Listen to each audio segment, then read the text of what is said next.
People that abuse us, they go past and say, well, I notice you can afford to smoke. They don't see us picking up cigarette butts off the street and breaking them up and re-rolling them. It pulls your throat to pieces, but it's nicotine. And under stressful situations like this is not the time to be giving up smoking.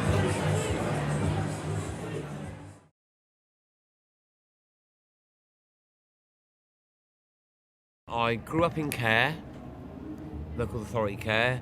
I worked pretty much all my life until I was 35. Then I had a relationship breakdown. I had a breakdown, and I've been on the whole been on the streets for the last 4 years, so on and off, in and out hostels. It was hard to begin with. Now I'm beyond even caring about what it. Don't get me wrong, I wouldn't hassle people for it, but I'm beyond worrying too much about how it comes across. As long as I'm polite and I don't aggravate people. I haven't got a choice in the matter, you know, and I thank all them generous people that have actually helped, because they have got us through, and I'm glad there is some people with hearts out there that understand it, but then you get other people that are complete arseholes. And do you know the worst thing about it is, no one has to give you anything, right? Do you know what really pisses me off the most? Is when people ignore you. Even if I say good morning to someone or whatever and they ignore you. I hate that the most, because acknowledgement means more than money or anything like that. Exactly. And at the end of the day, we're all fucking human beings, right? I'm just having a bad run of luck. It could happen to anyone.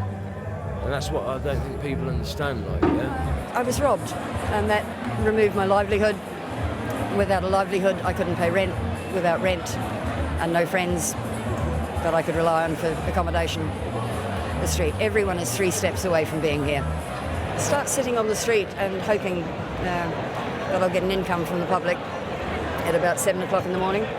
Sitting still, smiling a lot, not begging because that's against the law, just sitting in hope, tolerating abuse, smiling through it, and meeting some absolutely wonderful people who don't abuse us. We used to go and beg in the town centre there, but because it's Christmas time, the police are moving on all the time, and a lot of people from out of town have moved, come in, and and so the police are hassling them. You've got every what you do, but we're caught up in the mainstream of that, and it's been hard. I'll be glad when Christmas is over. To be honest with you, get back to normality.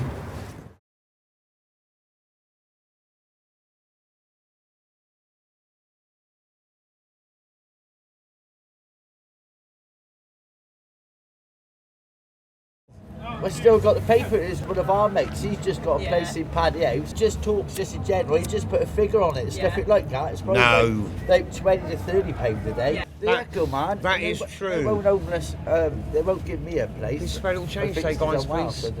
Help the homeless man today, guys, please. And the Welsh. Oh, thank you. £200 a day. Do you know what? If I earned £200 a day, I wouldn't be sat here now. Because, for one, I could put £150 away of that a day and I'd have a flat within 2 weeks. All paid for. Do you know what I mean? Well, me, because I don't beg, and so I don't do nearly as well as the ones who do. An average day for me would be about £10. There's days when it's 2 and days when it's 15, and absolutely fabulous days when it's 40 or 50. But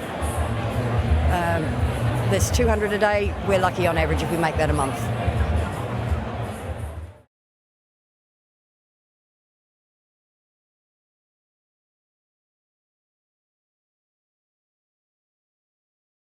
I know that there are people that do this for the wrong reasons.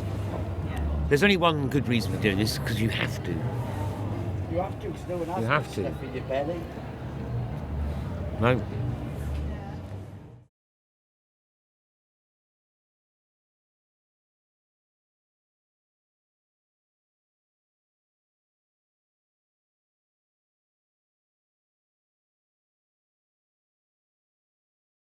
From my understanding, but I don't know if I'm 100% right, is that, say I'm begging, okay, and I've got a home, right, you can get prosecuted.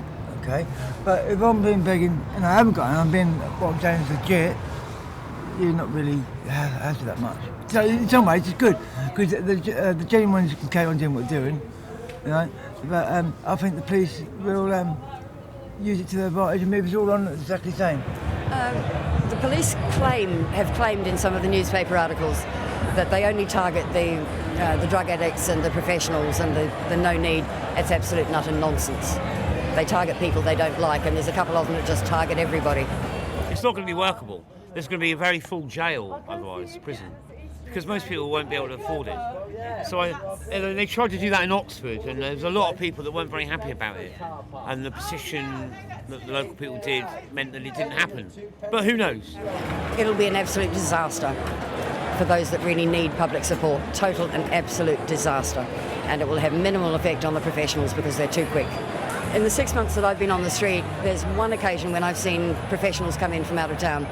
They were here for about 3 hours, and they did well. They were professional. They had good stories, but they kind of we hassled them out. One of the things that happens when you're on the street is that you feel very cut off from normal society, and so it becomes a society within itself. And because we're all very much in the same situation, we have absolutely nothing to lose, but we have each other. And the sense of community amongst the street people is absolutely extraordinary.